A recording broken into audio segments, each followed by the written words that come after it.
Hello everyone, welcome to Economics by Vishwa and Arpita. So in this lecture series of UGC Net Economics, आज हम दिसंबर 2018 का question paper कर रहे हैं.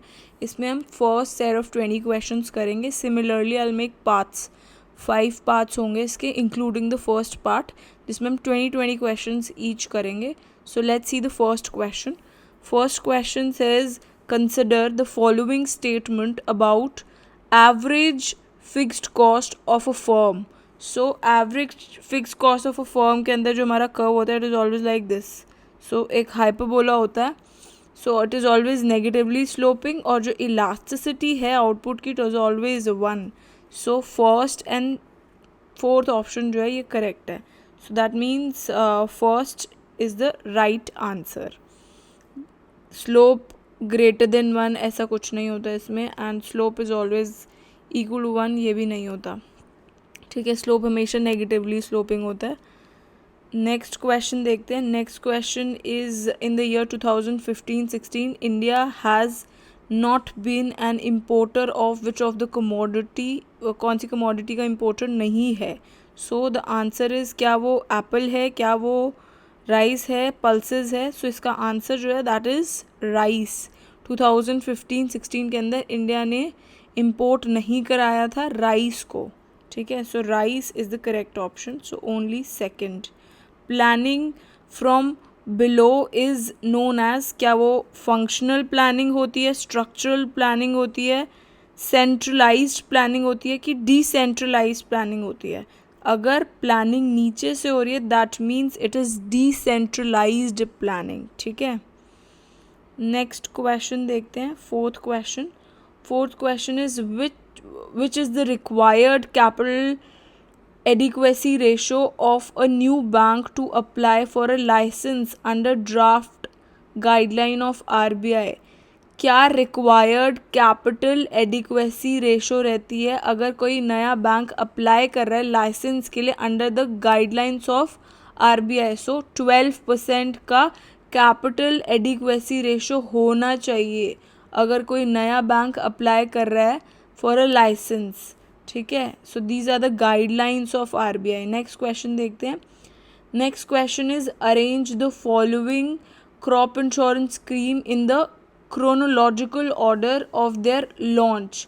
सो सबसे पहले कौन सा लॉन्च हुआ था उसके अकॉर्डिंगली सबसे पहले, फिर उसके बाद ऐसे करके हमें बताना है कि कौन सा सबसे पहले लॉन्च हुआ था, फिर उसके बाद कौन सा हुआ था. First is comprehensive crop insurance, then next is National Agriculture Insurance Scheme, third is Modified National Agriculture Insurance Scheme, fourth is प्रधानमंत्री फसल बीमा योजना. तो जो इसका सीक्वेंस है इट इज़ 1 2 3 4 ही है. सबसे पहले कॉम्प्रिहेंसिव क्रॉप इंश्योरेंस स्कीम आई थी, फिर नेशनल एग्रीकल्चर इंश्योरेंस स्कीम आई थी, फिर उसका मॉडिफाइड वर्जन आया था of the modified of national agriculture insurance scheme, फिर उसके बाद प्रधानमंत्री फसल बीमा योजना. सो थर्ड जो है that's the correct option. Next question की तरफ बढ़ते हैं. Next question is sixth question, balance of payment on capital account does not include. इसमें क्या इंक्लूड नहीं होता कैपिटल अकाउंट के अंदर.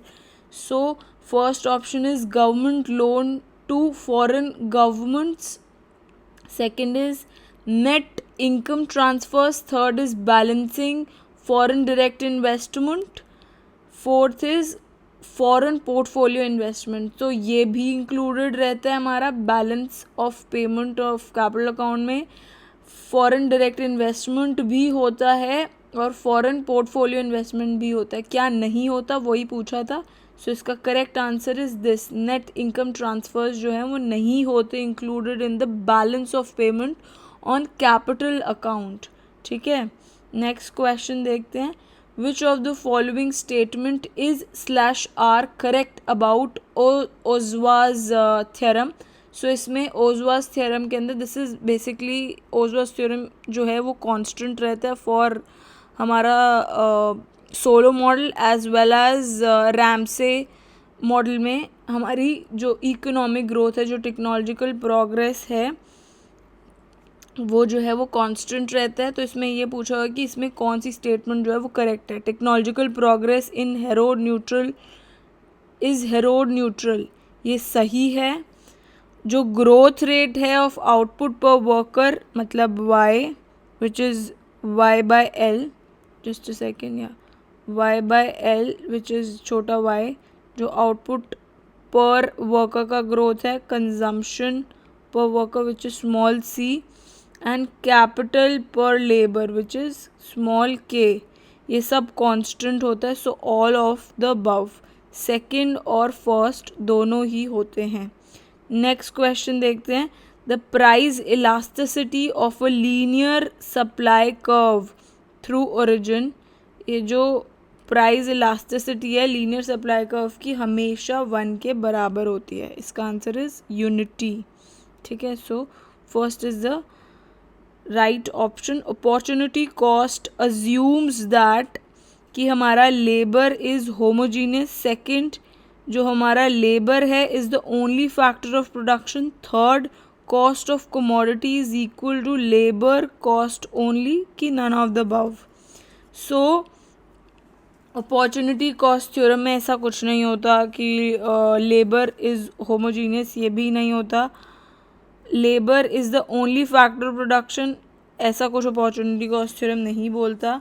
Cost of commodity is equal to labour cost only, ये भी गलत है. So none of the above is the correct option. Next question देखते हैं. Which of the following statement about rational expectation is false.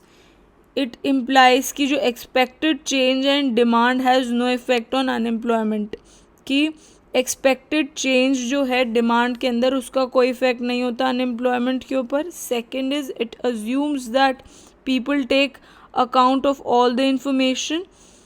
Third is it assumes that on an average जो forecast बनाए जाते हैं made by the public are correct. It implies that unexpected change in demand has long lasting effect on both unemployment and price effect. तो इसमें पूछा हुआ है कौन सा फॉल्स है रैशनल एक्सपेक्टेशन के हिसाब से. सो फोर्थ जो है वो रॉन्ग है. उसमें रैशनल एक्सपेक्टेशन के अंदर होता है कि जो एक्सपेक्टेड चेंज डिमांड के अंदर है उसका कोई इफेक्ट अनएम्प्लॉयमेंट पर नहीं होता. प्राइस इफेक्ट के बारे में कुछ नहीं गिवन. एंड इट अज्यूम कि लोग जो हैं वो सारी उनके पास अज्यूम किया जाता है कि लोगों के पास पूरी इन्फॉर्मेशन है, ठीक है, किसी भी चीज़ के बारे में. Third is it assumes that on an average जो फोरकास्ट है जो कि लोग बना रहे हैं वो करेक्ट होते हैं. ये तीनों जो हैं ये सही हैं, बट फॉल्स का पूछा गया था तो उसके हिसाब से फोर्थ जो है that's the correct option. Next question. Consider the following statement in the context of new trade theory.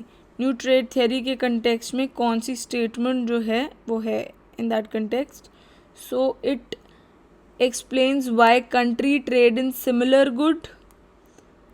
It assumes free trade. It assumes the trade take place in monopolistic condition. It exploits the economies of scale in production. So first जो कि बता रहा है कि country जो है it explains why country trade similar goods, ये सही है एकदम. And it assumes free trade, ये गलत है. And it assumes trade take place in monopolistic competition, ये बात भी बिल्कुल सही है. And it exploit economies of scale in production, ये भी सही है. सो ये जो इसकी एक वीडियो है मेरे इंटरनेशनल प्लेलिस्ट के अंदर, इसमें मैंने न्यू ट्रेड थियरीज़ के बारे में सारे फीचर्स वगैरह डिस्कस किए हैं, तो उससे आपको आइडिया लग जाएगा कि what is exactly new trade theories होता क्या. वैसे तो इसमें से भी आपको पता चल जाएगा कि इसमें सारी एक्सप्लेन किया जाता है कि क्यों कंट्रीज़ जो हैं वो सिमिलर गुड्स का भी ट्रेड करती हैं. कि क्लॉथ मेरी कंट्री में प्रोड्यूस हो रहा है और क्लॉथ कहीं और दूसरी कंट्री में भी प्रोड्यूस हो रहा है, बट हम दोनों कंट्रीज़ जो हैं एक दूसरे के साथ ट्रेड कर रही है. क्यों? तो इंट्रा इंडस्ट्री ट्रेड जो है, इंट्रा इंडस्ट्री का ट्रेड जो हो रहा है, that is there in the new trade theories के अंदर है.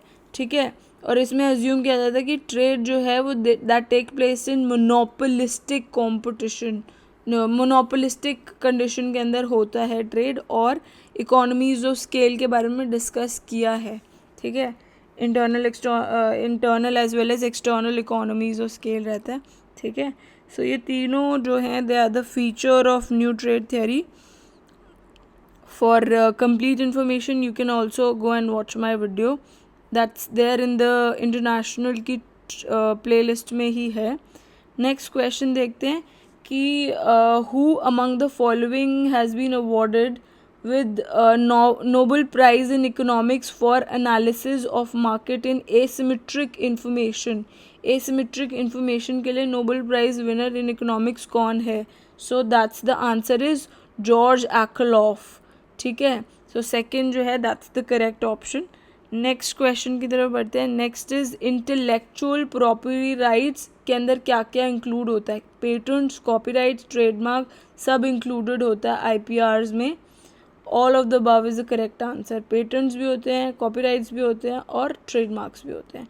नेक्स्ट क्वेश्चन देखते हैं. Which of the following statement is true for Indian economy according to World Bank figure 2017 के हिसाब से कौन सी स्टेटमेंट जो है वो सही है for Indian economy world bank के हिसाब से?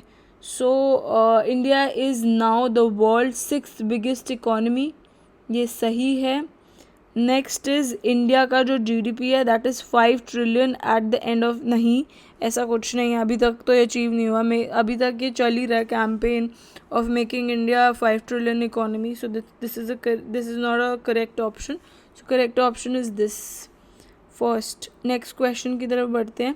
According to the cash balance approach elasticity of demand for money जो है वो क्या होती है? That is always equal to 1, ठीक है. इलास्टिसिटी ऑफ मनी जो है that is 1. Which of the following statement is considered as the first stage in Roster's stage of economic growth model? कौन सा जो है वो Rostow stage of economic growth model के अंदर थर्ड स्टेज होता है? That's the take off stage होता है उसमें. Third stage is take off stage, ठीक है. नेक्स्ट क्वेश्चन देखते हैं. Which among the following is correct for Keynesian model? Keynesian model it is supply determined, नहीं, गलत है. ये क्लासिकल का करेक्टरिस्टिक है ना कि कीनजन का. इट इग्नोर्स मनी मार्केट, ये भी गलत है. It assume full employment of resources. तो क्लासिकल में हम देखते हैं फुल एम्प्लॉयमेंट जो है output is at full employment, ये क्लासिकल में होता है, कीनजन में नहीं होता. तो ये तीनों जो है they are the wrong features of Keynesian model. So none of the above. Next question देखते हैं. what is not a true for third stage of theory of demographic transition? तो जो कौन सी चीज़ सही नहीं है, not true for the third stage of demographic transition? population growth जो है that becomes 0, ऐसा कुछ नहीं है. population growth rate approximately stabilize in a narrow, ये चीज़ सही होती है थर्ड स्टेज के लिए. डेथ रेट डिक्लाइन हो जाता है बट स्लोली, और बर्थ रेट जो है वो डिक्लाइन करता है फास्टर रेट पे. तो ये तीनों तो फीचर्स हैं third stage of theory of demographic transition के. बट इसमें पूछा कौन सी नहीं ट्रू है for the third stage of theory of demographic transition? तो जो पॉपुलेशन ग्रोथ जो है दैट बिकम 0, ये गलत है, विच इज़ सही according to this question. Next question देखते हैं. Devaluation will be more effective, वो कब ज़्यादा इफेक्टिव होगी? व्हेन जस्ट अ सेकेंड, या devaluation will be more effective when international capital is freely mobile, वो तब होगी. या international capital is not freely mobile, या marginal propensity to import is high. तो इसमें जो सही आंसर है that is international capital is not freely mobile, ठीक है. So that's the correct option. और ये था कि कब it will be more effective, वो कब इफेक्टिव होगी? जब इंटरनेशनल कैपिटल जो है वो नॉट फ्रीली मोबाइल होगा. इंटरनेशनल कैपिटल जो है वो फ्रीली मोबाइल नहीं होगा, देन डीवैल्यूएशन जो है वो इफेक्टिव होगी. नेक्स्ट क्वेश्चन देखते हैं. Next question is which of the following concept economist pair is not correctly matched? कौन सा नहीं करेक्टली मैच्ड? सुपर मल्टीप्लायर जो है वो हमारा केन्स ने दिया था, सही है ये. इट्स नॉट सही, नॉट करेक्टली मैच्ड पूछा हुआ है, तो ये सही नहीं है. So golden rule of accumulation Phillips ने दिया था, ये सही है. हमारा टर्नपिक कंजेक्शन जो था that was given by Samuelson and solo, ये भी सही है. और हेरोड जो है हमने कितनी बार पढ़ ही चुके हैं कि नाइफ एज प्रॉब्लम जो है हेरोड रोमर में हम पढ़ चुके हैं. सो कौन सा नहीं correctly match? That is super multiplier जो है वो केन्स ने नहीं दिया था. So that's the correct option.